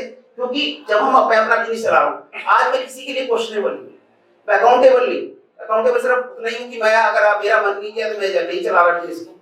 लेकिन जब मैं आईपीओ के माध्यम से पब्लिक में चला जाता हूं तो मेरे बिजनेस की जो ग्रोथ है, क्योंकि मुझे उसका रिप्रेजेंटेशन देना है किसके सामने? शेयर होल्डर के सामने। तो मैं वहां पे जब मेरे ऊपर एक चेक लगा हुआ है कि मुझे शेयर होल्डर के सामने अपना रिप्रेजेंटेशन देना है, तो मुझे ऐसा लगता है कि मेरी जो ग्रोथ है, यानी कि जो मेरे बिजनेस की ग्रोथ है वो ज्यादा मोर डिसिप्लिन में जाती है, उसमें ज्यादा इंक्रीमेंट हो जाता है। जो मोस्ट इंपॉर्टेंट चीज है सर लिस्टिंग के लिए, अगर आपने एक बार पैसा इन्वेस्ट कर लिया तो आप शेयर होल्डर के पॉइंट ऑफ व्यू से सोचें। आज मुझे पैसा, अगर मैंने पैसा लगाया पार्टनरशिप फर्म में, जैसे जॉइंट वेंचर की बात करी थी अभी उन्होंने, तो क्या मैं पैसा एक साथ निकाल सकता हूं? अगर मैंने पार्टनरशिप करी है किसी बिजनेस में, तो क्या मैं पार्टनरशिप में अपने पैसों को एक साथ, मुझे कल पैसा चाहिए, निकाल सकता हूं? आप बताइए, आपने किसी भी पार्टनरशिप में, किसी बिजनेस में किसी के साथ पार्टनरशिप किया, आप कल सोचे कि यार मेरा पैसा निकल जाए। लेकिन अगर आपके शेयर लिस्टेड है, आप कल जाइए स्टॉक एक्सचेंज में, जो भी उसकी मार्केट वैल्यू आ रही होगी 2 दिन में पैसा आपके अकाउंट में। तो लिक्विडिटी कितना इंपॉर्टेंट है। अगर ऐसे भी शेयर में जाते हैं तो जो शेयर होल्डर है उनको कितनी लिक्विडिटी मिल जाती है कि कभी भी वो जाके अपने शेयर बाहर आ सकते हैं, जो उन्होंने इन्वेस्ट किया उससे तुरंत वापस आ सकते हैं। बिजनेस देखिए दोस्तों, आजकल जो सिस्टम है, जो बड़ी बड़ी कंपनीज हैं या सेम वर्टिकल बिजनेस है, वो मर्जर एक्विजिशन हो जाते हैं, तो कंपनी मर्ज हो जाती है। आपने देखा पहले जैसे पेप्सी था, कितने सारे ब्रांड आते थे, कितने फैंटा, लिम्का, ये सब अलग अलग कंपनी, लेकिन इन्होंने धीरे धीरे क्या हुआ, सबको एक्वायर कर लिया। पेप्सी ने या कोको, 2 ही कंपनी रह गई, तो 2 ही मार्केट प्लेयर है। तो देखिए, अगर आपका बिजनेस है और उसको मर्ज और एक्विजिशन करना है तो ये बड़ा टिपिकल है। क्यों? क्योंकि एक बिजनेस का वैल्यूएशन कैसे करेंगे कि कितने वैल्यूएशन में मुझे इसके कितना मैं दूं। लेकिन जब आपकी लिस्टिंग हो गई तो जो आपके शेयर्स की वैल्यू है, वो आपकी वैल्यू जो है ऑटोमेटिकली जो आपके उस पे आ रही है, स्टॉक एक्सचेंज पे आ रही है, आपके पास जितने पास शेयर हैं उसके हिसाब से आपकी वैल्यू को निकाला जा सकता है। तो मर्जर और जो मर्जर एक्विजिशन है, जो government merger acquisition normally high court की परमिशन से होते हैं, तो अगर लिस्टेड कंपनी है तो उसका मर्जर और एक्विजिशन बड़ा सिंपल हो जाता है एज कंपेयर टू अदर।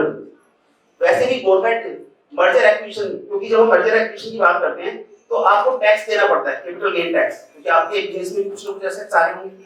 अगर मैं अपना बिजनेस किसी को सेल करना चाहता हूं, ट्रांसफर करना चाहता हूं, तो मुझे उसमें कैपिटल गेन टैक्स देना पड़ता है, जो कि बहुत हैवी होता है, और जीएसटी भी देना पड़ता है। लेकिन गवर्नमेंट ने इस चीज को बढ़ावा देने के लिए, मर्जर एक्विजिशन को बढ़ावा देने के लिए वो सब चीजें एग्जाम्पल की हुई है। तो अगर मैं एसएमई आईपी के थ्रू अपनी कंपनी को लिस्ट कराता हूं तो मुझे जो है बिजनेस मर्जर एक्विजिशन और जो मेरे ये जो मेरे लिए बहुत एक्सपेंशन जो मेरे लिए बड़ा इजी हो जाता है। Equity financing through venture capital, कि अगर मेरे बिजनेस में किसी को कैपिटल लगानी है, मैं एक बार आईपीओ में चला गया तो बिजनेस का जो मेरा शेयर है उसका मुझे पता ही है उसकी क्या वैल्यूएशन है। अगर कोई वेंचर कैपिटलिस्ट आना चाहता है तो उसको बिजनेस के बारे में ज्यादा जानने की जरूरत नहीं है, उसका वैल्यूएशन करने की ज्यादा जरूरत नहीं है, क्योंकि जो मेरा शेयर प्राइस होगा उसके बेस पर वो बड़े इजी तरीके से मेरे बिजनेस में इन्वेस्ट कर सकता है। और दोस्तों, ये प्रैक्टिकल मैं आपको बता रहा हूँ कि जब जो भी कंपनी एसएमई आईपीओ में चली जाती है उसके शेयर इतनी जल्दी जो उसमें वेंचर कैपिटलिस्ट हुए या जो फॉरेन इन्वेस्टर हुआ उनको बहुत ज्यादा अपॉर्चुनिटी मिल जाती है। और वो जो उसमें आपने शार्क टैंक देखा होगा, शार्क टैंक तो मेरे हिसाब से सभी ने सीरियल देखा होगा, जो भी बिजनेसमैन है, उसमें जब भी वो इक्विटी लेने की बात करते हैं तो उनके वैल्यूएशन लगाते हैं कि वैल्यूएशन कैसे होगा, तो कितने परसेंट इक्विटी लूं। लेकिन दोस्तों, जब एक बार आप लिस्टिंग में चले जाते हैं तो आपके बिजनेस का वैल्यूएशन कैसे करना है, number of share of your company multiplied by जो शेयर प्राइस आ रहा है आपका स्टॉक एक्सचेंज, तो इजी हो गया नहीं हो गया, एफिशिएंट लिस्टिंग। दोस्तों, जैसे डिस्ट्रीब्यूशन की मैंने बात की कि अगर आपका कोई और फॉर्म ऑफ ऑर्गेनाइजेशन है, जैसे आपका प्रोप्राइटरशिप है, पार्टनरशिप है, उसमें आपकी पर्सनल जो रिस्क है वो आपका उन्हीं लोगों का जो ओनर है। लेकिन यहाँ पे रिस्क किसका है, यहाँ पे रिस्क किसका है, सिर्फ उतना लिमिटेड रिस्क है जो शेयर होल्डर है, सभी रिस्क होगा। तो वो रिस्क जो है इतना डिस्ट्रीब्यूट हो चुका होता है। देखो, आपको पैसा वापस नहीं करना पहली बार, इंटरेस्ट आपको नहीं देना, वो रिस्क भी आपका जो प्रोपोर्शनेट जितना शेयर बाहर से लगाया आपका नहीं है। तो अब लिस्टिंग का ये भी एक बहुत बड़ा फायदा है। ईशो किसी भी ऑर्गेनाइजेशन को कौन चलाते हैं दोस्त? अगर किसी भी एम्प्लॉइज की जो बैकबोन है वो उसके एम्प्लॉइज है। और मेरे को याद है धीरूभाई अंबानी जी की एक बार वो पढ़ रहा था, उसकी बुक पढ़ रहा था, उसमें लिखा हुआ था कि मैं कोई भी बिजनेस चलाने के लिए कुछ नहीं करता, बस अच्छे एम्प्लॉय को हायर करता। वो उनका मैंने देखा भी था, उनका काफी सारे एग्जांपल भी देखे थे। वो क्या करते, जब भी कोई नई फैक्ट्री लगाते थे, नई कंपनी लगाते थे, वो देखते थे कि पूरे उसमें सबसे अच्छा सीईओ कौन हो सकता है इस पर्टिकुलर बिजनेस के, और उसे किसी भी लेवल पे किसी भी पोस्ट पे उसे ले लेते थे, कहते और पोस्ट में देख लूंगा, मुझे अच्छे एम्प्लॉय मिलने चाहिए। और बिजनेस की सक्सेस के लिए बहुत बड़ा हाथ है एम्प्लॉय का। एम्प्लॉय के बिना कोई बिजनेस बड़ा नहीं बन सकता, अच्छे एम्प्लॉय। और दोस्तों अगर हम एंटरप्रेन्योर है, अगर हम बिजनेसमैन है, तो हमारा काम ही है कि अगर हमने अच्छे एम्प्लॉय अपने बिजनेस में लाके रख दिए तो फिर बिजनेस की सफलता को मुझे नहीं लगता कोई रोक सकता है। ठीक है, तो अब इसको अच्छे एम्प्लॉय के लिए कैसे रोका जा सकता है? दोस्तों एक स्कीम्स गवर्नमेंट ने आई ईशॉप स्कीम। और ईशॉप क्या है कि जो आपके टीम मैनेजमेंट पर्सन है उन्हें आप आज अगर हायर करना चाहते हैं तो वो क्या सोचते हैं कि जो इनकम है, जो सीटीसी है उनका साल का, वो उन्हें मिल रहा है, नहीं मिलेगा तो चले जाएंगे। लेकिन अगर आप ईशॉप को शेयर दे दो, ये लिस्टिंग वाले जो शेयर, इसका पैसा आपके पास नहीं आएगा। उनको आप एश्योरेंस दीजिए कि अगर आप 3 साल रुकते हो, 5 साल रुकते हो, जो मैं प्रैक्टिकल बता रहा हूँ, जो कंपनियां कर रही है कि अगर आप 5 साल रुके तो हम आपको इतने शेयर दे देंगे एम्प्लॉय को। तो उनका ग्रेड बना दिया उन्होंने, 3 साल रुकेंगे तो आपको 1000 शेयर, 3 साल के बाद रुकेंगे 5000 शेयर, ऐसे करके उन्होंने शेयर दे दिए। उससे कंपनी का आज की डेट में क्या हुआ, कोई पोस्ट नहीं आई। और जो एम्प्लॉय है उसे पता है कि जिस कंपनी में मैं काम कर रहा हूँ वो कंपनी अगर ग्रो करेगी तो मेरे शेयरों की जो वैल्यू है वो भी मल्टीप्लाई होती चली जाएगी। और मैंने देखा है कुछ कंपनियों ने जो ईशॉप की है, आज उनके एम्प्लॉय के पास ईशॉप की जो वैल्यू है वो उसकी सैलरी से कहीं कहीं ज्यादा हो गई जो उन्हें सीटीसी मिलता था, करोड़ में भी गई है। मेरे पास ऐसी भी एग्जांपल है जहां पे उनकी जो अभी रिलैक्सो की मैं बात करूं, रिलैक्सो की मैंने ईशॉप देखा था, ईशॉप के जो एम्प्लॉय थे, एक एम्प्लॉय की जो उनको टोटल जो सैलरी अगर उनकी लगाएं पिछले 10 सालों में 12 सालों में, तो सैलरी तो हो सकता है उन्हें 10 करोड़ मिली हो, लेकिन जो ईशॉप की जो वैल्यू 25 करोड़ है दोनों। तो ईशॉप के जरिए भी अच्छे एम्प्लॉय को रिटेन किया जा सकता है। क्योंकि अगर देखिए होता क्या है हमारे बिजनेस में कि जब भी कोई अच्छा एम्प्लॉय होता है उसके पीछे सब लग जाते हैं जो आपके कंपटीटर, और वो एम्प्लॉय भी खुद दूसरे बिजनेस में जाने के लिए जहां पे ज्यादा अच्छा मिलेगा वो वहां पे स्विच ओवर करने की बात करते हैं। लेकिन उसको ईशॉप के जरिए हम रोक सकते हैं, रिटेन कर सकते हैं। नहीं, वो सेल कर सकते हैं ना, स्टॉक लिस्ट हो गया, आज आपको ईशॉप के 5000 शेयर मिले, आपकी मर्जी, जब आपको मन करे स्टॉक के बजाय सेल करते हैं, पैसे कर सकते हैं, अदरवाइज तो रोक सकते हैं। ये आपके ऊपर, आपके रिक्वायरमेंट के ऊपर है। देयर इज नो कंपल्शन कि आपको बेचना है, ये रोकना है, क्या करना है। प्रोसेस 3 साल से पहले तो नहीं बेच सकते हो। देखिए ये आपकी कंपनी का अपना कंपनी का क्राइटेरिया है, गवर्नमेंट की तरफ से ऐसा कोई क्राइटेरिया नहीं है। आप चाहें तो उसे 3 साल के लिए लॉक इन पीरियड दे सकते हैं, कहते हैं लॉक इन पीरियड। कि अगर मैंने जैसे आपको बताया कि मैं अपनी कंपनी है मेरी, और मैं क्या कहूंगा, मैंने कहा कि अगर आप 2 साल रुकेंगे तो मैं आपको शेयर दूंगा 2 साल तक। आप लॉक इन पीरियड मैंने लगा दिया शेयरों पे कि 2 ईयर्स का, मैं 6 महीने का भी दे सकता हूँ। ये डिपेंड करेगा आपके नेचर ऑफ बिजनेस पे कि आप उस एम्प्लॉय को कितने दिन तक रोकना चाहते हैं। आप कहते हैं मैं लॉक इन पीरियड आपको 5 इयर्स का दे रहा हूँ, आप उसे इस तरह से पैकेज बनाओ उसका, आप लॉक इन पीरियड उसका 5 इयर्स का बना दो, 10 इयर्स का बना दो ना। लेकिन वो आपको डिमांड और सप्लाई अगेन कि अगर उसे लगेगा एम्प्लॉय को यार 10 साल तक कौन रुकेगा, पता नहीं क्या होगा, तो वो आपको अपने हिसाब से जजमेंट करना पड़ेगा। कैपिटल गेन बेनिफिट दोस्तों आपने देखा होगा कि जब हम शेयर पहले क्या होता था, अभी 2 साल पहले से, कि जितने भी कैपिटल गेन था लिस्टेड शेयरों पे वो कितने परसेंट था, हमारे कितने परसेंट था, ये आज पहले कितना था 0%। पहले लिस्टेड शेयरों की शेयर परचेज पर कोई हमें टैक्स नहीं देना पड़ता था लॉन्ग टर्म के लिए। अगर लॉन्ग टर्म ने 1 साल से ज्यादा अगर शेयर रख लिए तो उस पे जो है कोई टैक्स नहीं देना पड़ता था। लेकिन आज की डेट में गवर्नमेंट ने कुछ मिसयूटिलाइजेशन हुआ इस स्कीम का, तो गवर्नमेंट को 10% टैक्स लगाना पड़ा। अगर लॉन्ग टर्म कैपिटल गेन है तो उस पर 10% शेयर है, और यदि वो शॉर्ट टर्म कैपिटल गेन है तो उस पर 15% है, जबकि नॉर्मली 30% टैक्स होता है। लेकिन इसमें भी इन्होंने बेनिफिट दिया हुआ है। लेकिन यही लॉन्ग टर्म शॉर्ट टर्म अगर अनलिस्टेड कंपनी का हो तो उसमें कितना टैक्स लगेगा बता सकते हो कोई? 30%, जो नॉर्मल स्लैब रेट होता है उसमें आएगा। ठीक है, अनलॉकिंग को वैल्यूएशन के बारे में बात की कि जो आपकी कंपनी का वैल्यूएशन है। देखिए आज एक मॉडल वोट चल रहा है, आप अगर देखेंगे बहुत सारी कंपनियां ऐसी हैं जो उसके प्रमोटर हैं, वो कंपनी बनाते हैं, कंपनी बना के वो जैसे स्नैपडील था, उन्होंने वैल्यूएशन बनाया, बिजनेस को बढ़ाते रहे, और उसके बाद वो अपना आप निकल जाते हैं। उस कंपनी को एक वैल्यूएशन मिल जाता है, शुरू में बहुत लॉस होते हैं, लेकिन वो कंपनी का वैल्यूएशन बना के अपना आप निकल जाते हैं।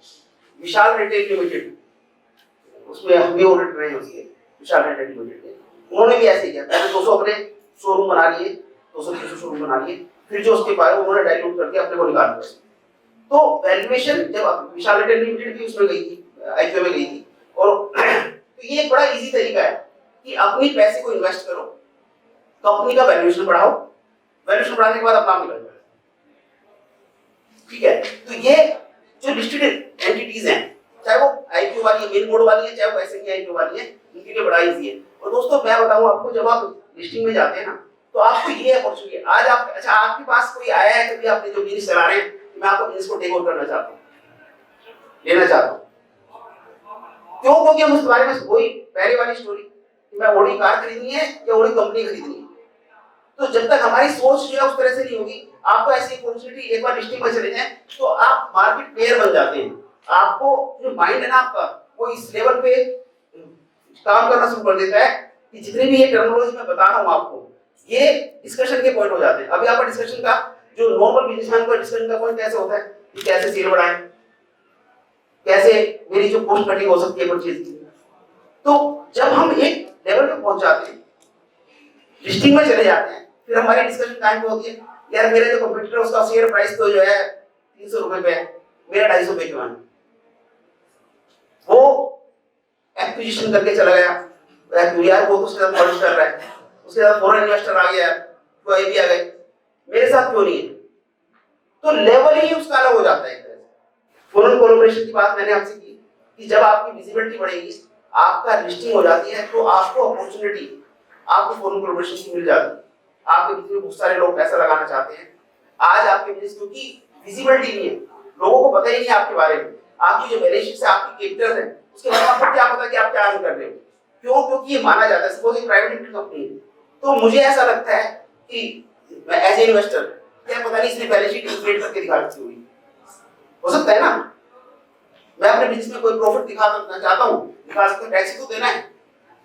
लेकिन जब एक लिस्टेड हो जाती है तो उसके लिए उसकी ट्रस्ट वर्थ लेवल जो है उसका बढ़ जाता है, और नॉर्मली इस तरह के काम जो है नहीं हो पाते, या हो पाते तो बहुत बड़े एक रैकेट बनाना पड़ेगा जब जाके हो पाएंगे।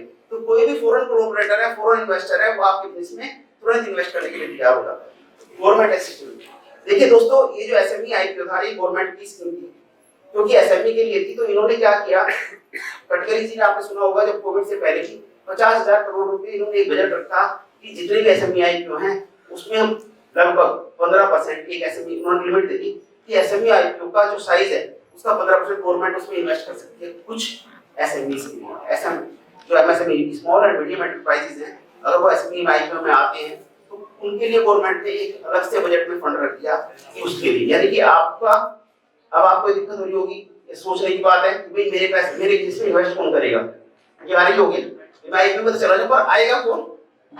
तो गवर्नमेंट ने इसमें भी आपको असिस्टेंस दी है कि गवर्नमेंट जो है, गवर्नमेंट ने एक सिस्टम बनाया है कि अगर कोई एसएमई आईपीओ में जाता है और कुछ कंडीशन पूरी करता है, तो गवर्नमेंट उस बिजनेस को बढ़ाना चाहती है, तो उसमें भी गवर्नमेंट उसमें इन्वेस्ट करेगी। Easy entry and easy exit मैंने बता दिया कि जब भी आपका बिजनेस है, आपको अगर उसमें से निकलना है उस बिजनेस में से, तो आपके लिए बहुत इजी है क्योंकि आप लिस्टिंग में जा चुके हैं। इक्विटी शेयर्स, दोस्तों जब आपके शेयर्स लिस्टेड हो जाते हैं, आप प्राइवेट लिमिटेड कंपनी के शेयर को बैंक में ऐसे कोलेटरल सिक्योरिटी नहीं रख सकते लोन लेने के लिए, लेकिन अगर आपके शेयर लिस्टेड हैं तो आप उसे बैंक में जाएं, उसके अगेंस्ट ही आपको लोन मिल जाता है। ठीक है, वो भी एक कोलेटरल सोर्स ऑफ फाइनेंस हो सकता है।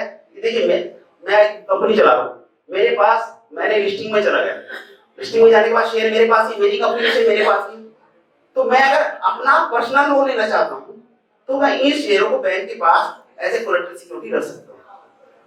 दो चीज हो गई, एक तो कोई कंपनी, एक हो गया एज मैं प्रमोटर हूँ, मैं कंपनी का डायरेक्टर हूँ, मेरे पास कुछ शेयर, मैं ओनर हूँ कंपनी का, तो उन शेयरों के अगेंस्ट भी मैं बैंक से लोन ले सकता हूँ पर्सनल नाम।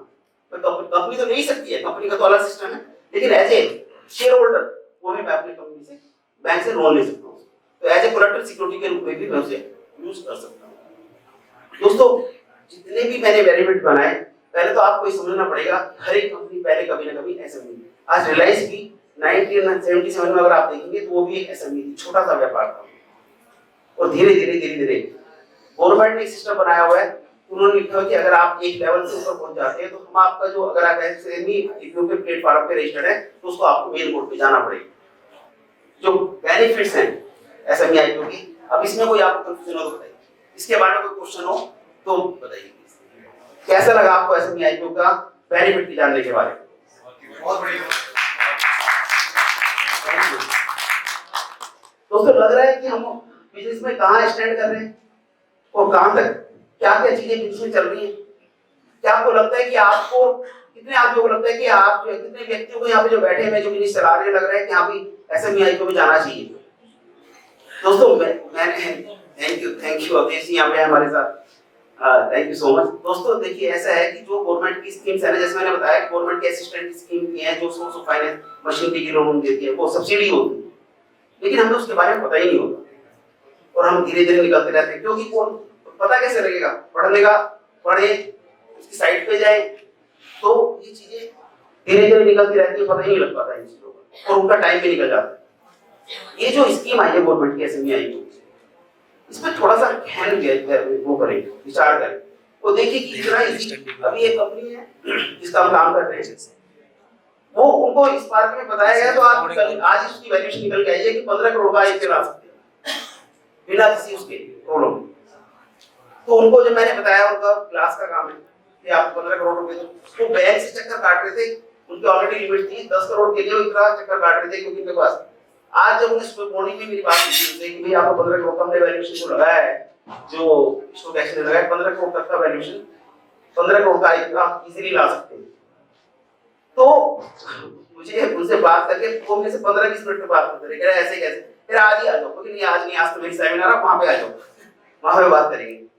तो मेरा मतलब ये है कि अगर आपको जो है ये सोर्स अगर आप इसे रियल में ही इसे वो करें, स्टार्ट करें, तो आपके बिजनेस में ये बहुत बड़ा बिल्कुल साबित हो सकता है। दोस्तों मैं वैसे तो देखो, अगर मान लो मुझे किसी से लोन लेना है तो मुझे सपोज मैं आपके पास आता हूँ, सर क्या नाम है आपका? अनूप जी, मैं आपके पास आता हूँ और कहता हूँ सर मुझे लोन चाहिए, मुझे 1 लाख रुपए दे सकते हैं? दे सकते हैं? नहीं, आज के बारे में बात करूं, मैं सिर्फ 10,000 रुपए मांगता हूं, मैं तो कहता हूं 2,000 रुपए का लोन दे दो। अब बताओ मुझे 2,000 रुपए का लोन कितने आदमी दे सकते हैं? आप मेरे को नहीं जानते या जानते हो, निश्चित ही मैं आपसे पूछूंगा, आप दे दो मुझे 2,000 रुपए। अच्छा मैं आपसे कहता हूँ 2,000 की जगह आप मुझे जो 1 लाख रुपए दे दो। आपने 2,000 में तो नहीं जाना कुछ भी, अब 1 लाख में सोचना पड़ रहा है, निश्चित जी को पता नहीं है, ठीक है। अब मैं कहता हूँ 5 लाख रुपए दे दो। तो जैसे जैसे हमारी फंड की रिक्वायरमेंट बढ़ती जाती है, हमारे सामने वाले पे ट्रस्ट लेवल होना चाहिए, ये होना चाहिए। तो उस ट्रस्ट लेवल को हम कैसे मेंटेन कर रहे हैं, ये मेरे दोस्त यहाँ पे बैठे हुए हैं, आशीष जी बैठे हैं, आशीष से कहूंगा कि मुझे 5 लाख दे दो, वो कहेंगे शाम को घर से ले लेना, या मैं भिजवा दूंगा। अब श्याम सुंदर गोयल जी हैं यहाँ पे, उनका तो सिस्टम ही दूसरा है, उनसे कोई रिक्वायरमेंट करो कहेंगे घर पे भिजवा रहा हूँ तेरे, और इतने हमारे अच्छे रिलेशन है और वो इस नेचर के आदमी है कि वो जो है आपको भी नहीं ले जाओ, कहेंगे घर पे मैं भिजवा दूंगा तेरे। तो ये एक ट्रस्ट लेवल की बात है। ऐसे ही आपके इन्वेस्टर, अगर आप आईपीओ में जाना चाहते हैं और आपका पर्पस, आपका मोटिव, आपका विजन ये है कि मेरे को तो पैसा मिल गया, मैं अपने घर पे बैठ जाऊंगा से लेके, तो ये स्कीम आपकी काम करने वाली नहीं है। इसमें एक बार तो पैसा ले लोगे, लेकिन उसके बाद आप मार्केट में ना तो अपना कुछ स्टैंड कर पाओगे, लेकिन अगर आपने सोचा कि मुझे इसको जो है मेरे को अपना आप भी कमाना है, जैसे वो कह रहा है ना कि 10 रुपए में फैक्ट्री भी कमाएगी, अभी अभिषेक बच्चन की मैंने वीडियो दिखाई थी, वो कहता है 10 रुपए में ओनर बनाएंगे, फैक्ट्री भी कमाएगी और इन्वेस्टर को भी कमा के देंगे। और वही क्योंकि ये जो मूवी थी वो मूवी का है, और वो मूवी धीरूभाई अंबानी के ऊपर बनी हुई है, तो उनका जो विजन था सोचता था कि मैं जो मेरे साथ जुड़ेंगे उनको कमा के भी दूंगा, और इसलिए आज कोई भी अंबानी का कोई भी इशू आ जाए वो प्रीमियम पी जाता है। तो दोस्तों आपको यही सोच अपने बिजनेस के लिए बनानी पड़ेगी। अब मैं आपको क्राइटेरिया पे जा रहा हूं, मिनिमम क्राइटेरिया। गवर्नमेंट ने तो चाहा कि आपका मिनिमम क्राइटेरिया ऐसा होना चाहिए कि हर एक आदमी आईपीओ में आ जाए, हर एक आदमी आईपीओ में आ जाए, इतना छोटा मिनिमम क्राइटेरिया। लेकिन प्रैक्टिकली अगर हम देखेंगे, पहले हमें सोच और अपने विजन पे ध्यान देना पड़ेगा, तभी हम उसमें जा सकते हैं। देखिए, वैसे तो मैंने आपको बताया था कि जो NSC stock exchange, national stock exchange और मुंबई स्टॉक एक्सचेंज, इन दोनों के एलिजिबिलिटी क्राइटेरिया अलग अलग है, क्योंकि वो लेकिन सबसे पहले हम बात करते हैं पीएससी। पहले मैंने बताया पब्लिक लिमिटेड कंपनी होनी चाहिए, सबसे पहले आपके पब्लिक लिमिटेड कंपनी। दूसरा, जो आपकी कैपिटल है एसएमई आईपीओ के थ्रू, आपकी फेस वैल्यू 25 करोड़ से ज्यादा नहीं हो सकती। मतलब क्या हुआ कि आप एसएमई आईपीओ लाए तो 25 करोड़ तक का एसएमई आईपीओ ला सकते हैं, 25 करोड़ तक की फेस वैल्यू का प्रीमियम आपका हो सकता है। जैसे लीजिए आपकी कंपनी है, मैं आपके बारे में बात करूं तो आप अभी आपकी नेटवर्क कितनी है, सपोज कंपनी में जो कैपिटल आ रही है कितनी होगी, 14 करोड़। 14 करोड़ की फेस वैल्यू है या शेयर प्रीमियम वगैरह, शेयर कैपिटल 14 करोड़। यानी कि अगर इनकी कंपनी का वैल्यूएशन निकाला जाए, 1 मिनट के लिए फॉर एग्जांपल के लिए, तो उन्होंने कहा कि पोस्ट इशू कैपिटल 25 करोड़ हो सकती है। पोस्ट इशू का मतलब फेस वैल्यू आपकी यानी कि 11 करोड़ का एक और ला सकते हैं, 11 करोड़ वैल्यू का नहीं, 11 करोड़ फेस वैल्यू का, क्योंकि आपकी कंपनी का ट्रैक रिकॉर्ड ये देखा जाएगा कि आज के डेट में आपकी शेयर की क्या वैल्यू है, आपके बिजनेस के वैल्यूएशन को देखते हुए। सपोज आपकी वैल्यूएशन, आपका जो शेयर है वो सपोज आज 200 रुपए का है, 10 रुपए का शेयर 200 रुपए का है, यानी कि उसकी वैल्यू जो आ रही है आपकी कंपनी की वो 10 रुपए की जगह 100 रुपए आ जैसे, यानी 9 गुना आप ऑलरेडी पहले उसको वैल्यूएशन बढ़ा चुके हैं। तो आपको जो 10 करोड़ रुपए का जो इशू आना है, यानी कि मल्टीप्लाई कर लो 9 गुना, यानी 100 करोड़ का इशू ला सकते हैं। क्योंकि फेस वैल्यू में देखिए, फेस वैल्यू 25 करोड़ से ऊपर नहीं होनी चाहिए। आप पोस्ट इशू मिनिमम कितना है, तो मिनिमम हमें कहते हैं कि इतना है, इससे ज्यादा नहीं हो सकती। मिनिमम कितनी है, मिनिमम बहुत छोटी सी है, 1.5 करोड़, यानी कि आपकी पोस्ट इशू कैपिटल 1.5 करोड़ की हो सकती है। यानी कि अपनी कैपिटल अगर 1.5 करोड़ से है तो भी आप पब्लिक इशू में जा सकते हैं। तो मुझे नहीं लगता कि कोई भी बिजनेस जो है अगर 1.5 करोड़ रुपए तक का बिजनेस है, वो जो है यहाँ पे जब भी कोई वीडियो का बिजनेस की बात करते हैं, स्मॉल बिजनेस की बात करते हैं या मीडियम बिजनेस की बात करते हैं, उसमें 1.5 करोड़ रुपए की कैपिटल बड़ा इजी है। मैं ठीक कह रहा हूँ? दूसरा है पॉजिटिव नेट वर्थ होनी चाहिए। देखिए, उन्होंने कहा पॉजिटिव नेट वर्थ होनी चाहिए। 1 करोड़ का भी जो हमने अभी बताई है आपको, 1 से 1.5 करोड़ रुपए की limit, minimum post issue capital आपकी 1.5 करोड़ मिनिमम होनी चाहिए। यानी कि आप कम से कम 1 करोड़ का इशू लाए तो आप इसमें जा सकते हैं। मेरी कैपिटल हो सकता है 50 लाख रुपए हो, 1 करोड़ का मैं इशू ला सकता हूँ अगर मैं कंपनी की बेस पे, तो 1.5 करोड़ रुपए की कैपिटल मेरी बाद में नेट वर्थ होनी चाहिए जब मैं इशू आ चुका हूँ। तो बड़ा सिंपल सा है, कौन है सभी जिसमें 1.5 करोड़ की कैपिटल नहीं होती या 1.5 करोड़ का इशू नहीं ला सकता हूँ? तो जो क्राइटेरिया है वो बहुत सिंपल क्राइटेरिया है।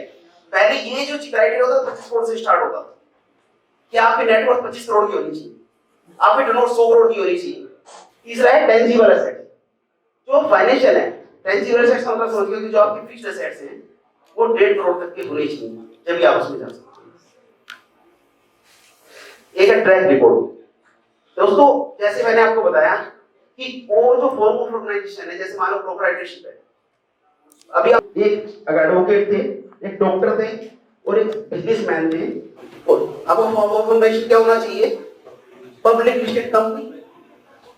लेकिन मेरा बिजनेस है, मेरी पार्टनरशिप में बिजनेस चल रहा है या मेरा प्रोप्राइटर है, तो क्या मुझे क्या करना पड़ेगा, तो गवर्नमेंट का उसका 3 साल का ट्रैक रिकॉर्ड होना चाहिए और वो भी प्रॉफिट का होना चाहिए। 3 साल तक मेरा ट्रैक रिकॉर्ड प्रॉफिट का होना चाहिए, तो ही मैं आईपीओ में जा सकता हूँ। अब मेरा क्वेश्चन ये है कि जो लोग पार्टनरशिप में या प्राइवेट लिमिटेड कंपनी के रूप में काम कर रहे हैं, क्या वो नहीं जा सकते क्योंकि 3 साल का रिकॉर्ड तो नहीं है? तो क्या होगा दोस्तों, इसके लिए भी गवर्नमेंट ने बड़ी अच्छी स्कीम दी है। उन्होंने कहा जो आप बिजनेस चला रहे हैं, अगर 3 साल का ट्रैक रिकॉर्ड आपका बिजनेस, चाहे वो प्रोप्राइटरशिप में कर रहे हैं, तो पहले आप अपने प्रोप्राइटरी बिजनेस को पब्लिक लिमिटेड कंपनी में कन्वर्ट करा लो और वो जो ट्रैक रिकॉर्ड आपका बिजनेस है उसको ही हम जमा लेंगे। तो यानी कि जो लोग अपना बिजनेस प्रोप्राइटरशिप, पार्टनरशिप जो भी और किसी फॉर्म ऑफ ऑर्गेनाइजेशन है वो भी आज की डेट में एलिजिबल है पब्लिक लिस्टेड कंपनी बनाकर आईपीओ में जाने के। नहीं, ये वाला जो क्राइटेरिया कैसा लगा, क्योंकि जो हम शुरू में सोच रहे थे कि शायद हम प्रोप्राइटरशिप में कर रहे हैं, पार्टनरशिप करने पता नहीं जा पाएंगे नहीं जा पाएंगे, तो गवर्नमेंट के इस इनिशिएटिव के लिए एक बार ताली तो हो जाए।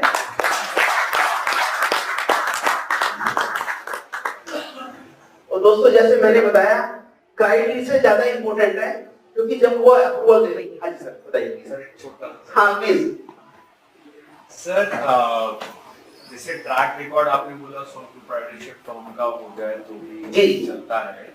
Similarly, the tangible assets in a sole proprietorship firm or a partnership firm are in the owner's name, right, and not in the name of the company. You said the tangible asset should be minimum 1.5 CR. yes in the business That has to tangible assets in the name of the business, in the name of the business. yeah Right. अगर आप partnership में आपके partner special आपके personal नाम की property है, that will not be counted. This is known as tangible net worth। जो net assets की बात कर रहे हैं वो बिजनेस एसेट्स होने चाहिए आप trade Business assets. Yes not your personal assets.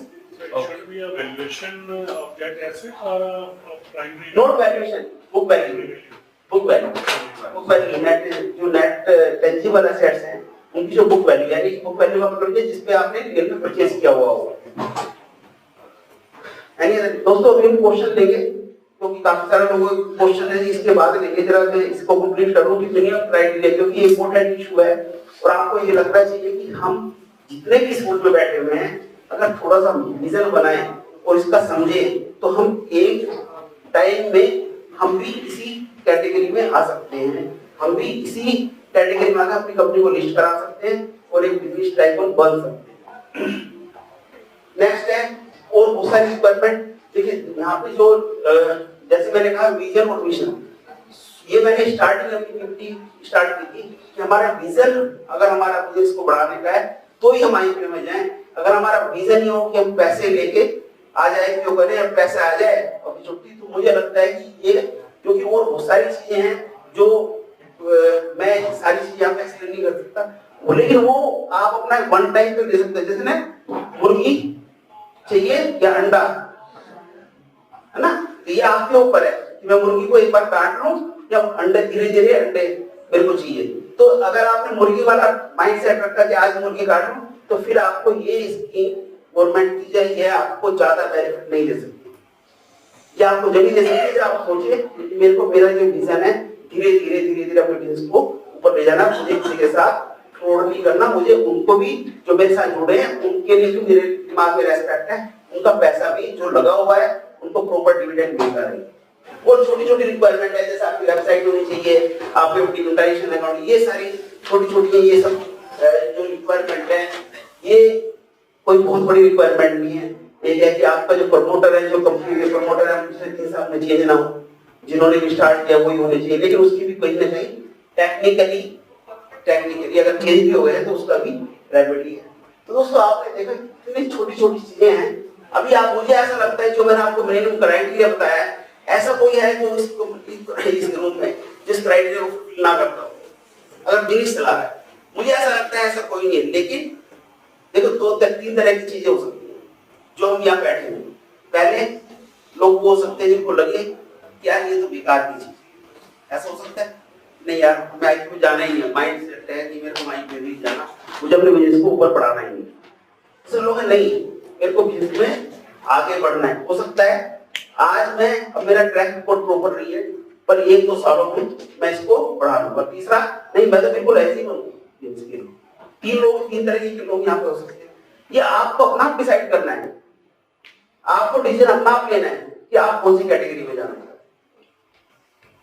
दोस्तों जैसे मैंने बताया कि गवर्नमेंट की फंडिंग स्कीम आई है, इसमें गवर्नमेंट ने कहा है कि अगर ने कहा था कि अगर कोई जो एसएमई आईपीओ में जाना चाहते हैं उनका 15% टोटल उसका 50 करोड़ का आईपीओ है तो 15% यानी 7.5 करोड़ रुपए वो गवर्नमेंट उसमें लगा सकती है। इसका मतलब लगा सकती है अगर उनको बिजनेस ठीक लगता है। और उन्होंने एक स्कीम दी थी कि पहले 5 साल बाद हम इस पैसे को निकाल लेंगे, इसको जो उससे प्रॉफिट होगा, सपोज मेरा का शेयर है 10 रुपए का, मैंने गवर्नमेंट ने शेयर लिया, उसकी 5 साल में वैल्यू जो है सपोज 50 रुपए हो जाती है, तो गवर्नमेंट अपना फंड निकालेगी 40 रुपए और किसी दूसरी एसएमई में आईपीओ में दे देगी। तो ये गवर्नमेंट की स्कीम चल रही है और मुझे ऐसा लगता है कि अगर आप इसे धीरे धीरे अपने बिजनेस में आईपीओ लाना चाहते हैं, तो जब तक आप आईपीओ के बारे में अपने को तैयार करेंगे, ये स्कीम इम्प्लीमेंट हो चुकी होगी। दोस्तों कुछ केस स्टडी है, लेकिन मुझे ऐसा लगता है कि हमारा टाइम जो है, जो मुझे दिया गया था, वो एक्सेस चल रहा है। ये केस स्टडी है जो जिनके आईपीओ आए और जिनकी जो ग्रोथ है मल्टीप्लाई हुई, उसके बारे में हम कभी फिर दोबारा बात करेंगे। आज की जो सेमिनार की मेन टॉपिक थे वो जो है, अगर इसके बारे में आपको क्वेश्चन पूछ सकते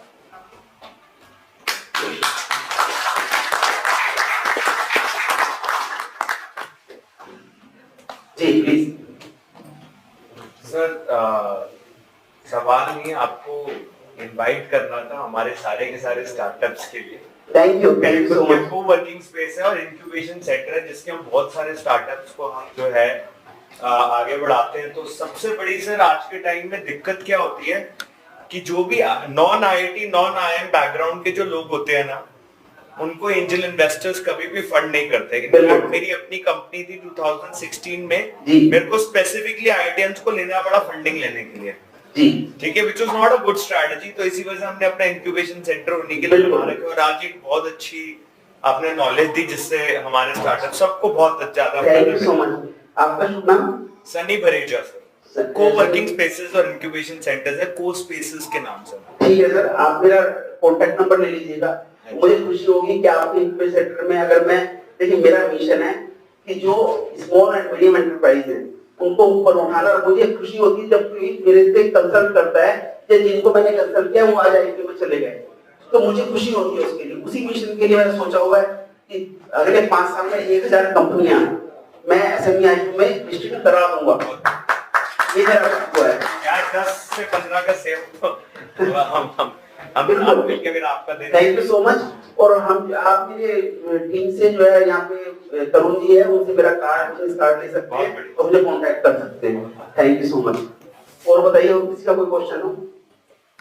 दोस्तों एक ना आपको राइटिंग पैड दिए गए थे, राइटिंग पैड में एक पीछे सबसे लास्ट में जो आप देखेंगे एक फीडबैक फॉर्म है। जैसा मैंने बताया 3 तरह के हमारे यहाँ पे ऑडियंस हो सकती है। पहला जिन्होंने सोचा हो कि नहीं मैंने प्रेजेंटेशन दी और मुझे जो है आईपीओ में जाना ही नहीं है, मेरे लिए ये यूजफुल नहीं है। थैंक यू सो मच उनकी सोच के लिए। दूसरा वो हो सकते हैं जो ये सोचते हैं कि मेरे को आज मेरा बिजनेस इस लेवल पे नहीं है, लेकिन मेरे को एक दिन जरूर जाना है, वो अपने फीडबैक फॉर्म जरूर करें। जानकारी मिली एसएमई आईपीओ के बारे में, तो आपको अगर लगता है कि आपकी किसी जानकार की कंपनी जो अच्छा परफॉर्म कर रही है आने वाले 1 साल या 2 साल में वो स्टॉक मार्केट में लिस्ट हो सकती है, उसका आईपीओ आ सकता है, तो आप रजनीश उत्पल जी से संपर्क कर सकते हैं, फ्रेंचाइजी बताओ टीम से संपर्क कर सकते हैं।